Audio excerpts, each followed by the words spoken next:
Bien-aimés, bonjour et bienvenue dans One Ministry Jesus. Ça, c'est notre nouveau label. Mais le programme, c'est toujours Café Exhortation. Et je suis toujours dans mon grand thème, le fruit du Saint-Esprit, tiré de Galates au chapitre 5, à partir du verset 22. Aujourd'hui, mon thème ou mon sous-thème, qui est le chapitre 2e, c'est la joie. L'homme n'a pas la capacité de se pardonner ses propres péchés. L'homme n'a pas la capacité de se sauver ni de se délivrer. Les péchés sont plus forts que la volonté humaine. L'homme peut avoir la volonté, mais les péchés sont plus forts que l'homme. Alléluia. La volonté humaine ne suffit pas pour triompher du péché. L'homme doit alors embrasser le pardon lui offert par la croix, que ses péchés lui sont pardonnés, ses péchés lui sont effacés et les péchés lui sont oubliés. La joie du chrétien bien-aimé, c'est que ses péchés lui sont pardonnés. Ça, c'est la parole de Dieu. Et que ses péchés sont oubliés et effacés devant Dieu et qu'il peut maintenant entrer dans la présence de l'Éternel à tout moment sans motif de confiance. Et mon texte de base d'aujourd'hui, c'est Néhémie au chapitre 8, verset 10. Ils leur dirent, allez, mangez de viande grasse et buvez ce qui est doux. Écoutez, buvez ce qui est doux. Et envoyez des portions à ceux qui n'ont rien de préparé. Car ce jour est consacré à notre Seigneur. Ne vous affligez pas, car la joie de l'Éternel est votre force. Ici, il est question de la parole de Dieu.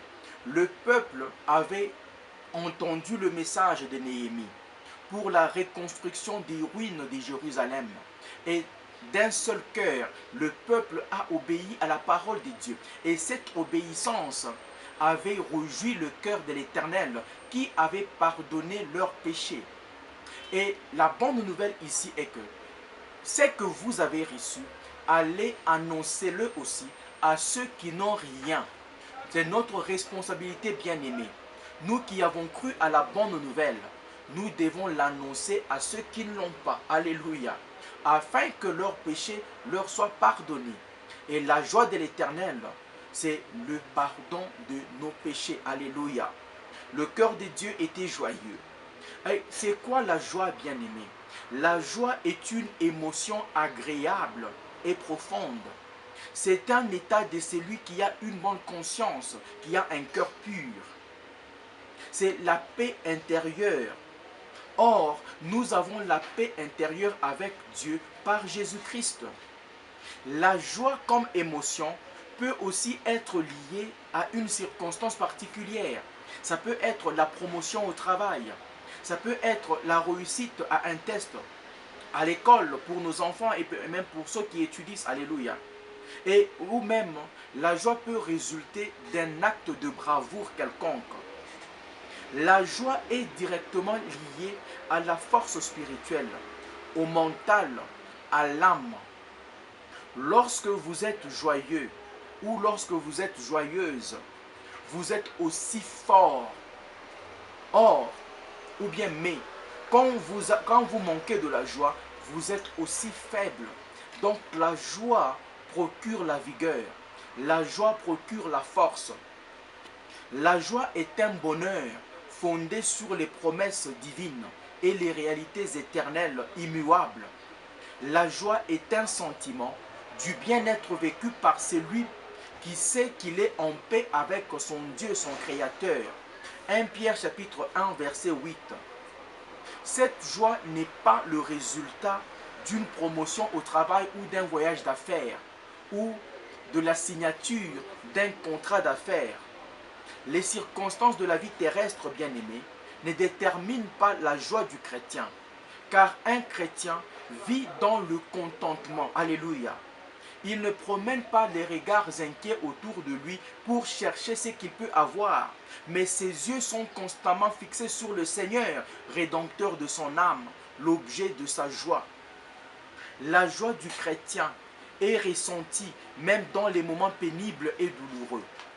Les enfants d'Israël ici pour rebâtir les murailles de Jérusalem. Ils étaient aussi dans les difficultés, mais ils ont éprouvé de la joie en le faisant. Alléluia. Puisque la vie elle-même est une force divine. Il y a ainsi 3 facteurs majeurs qui déterminent la joie du chrétien. Il y a le Saint-Esprit.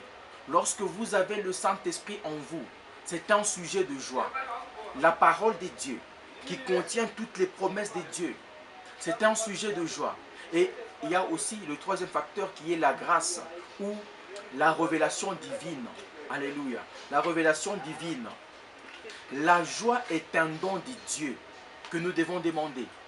La joie est une bénédiction qui vient d'en haut que nous devons demander. Les chrétiens ne sont pas censés essayer de créer les circonstances de joie autour d'eux. Non.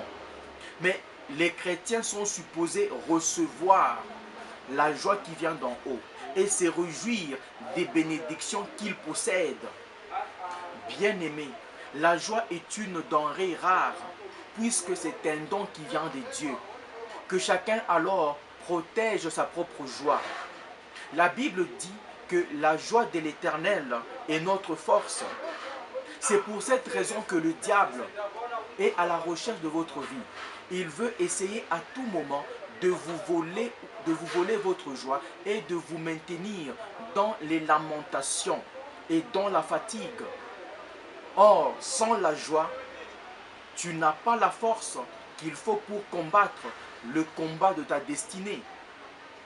En conclusion, Dieu a rendu toutes choses possibles par la mort de Jésus à la croix. La mort de Jésus est pour nous un sujet de joie. Que le Seigneur nous bénisse, bien-aimés. C'est Café Exhortation sous une nouvelle bannière qui s'appelle One Ministry Jesus. Et que Dieu vous bénisse. À la prochaine. Bye bye.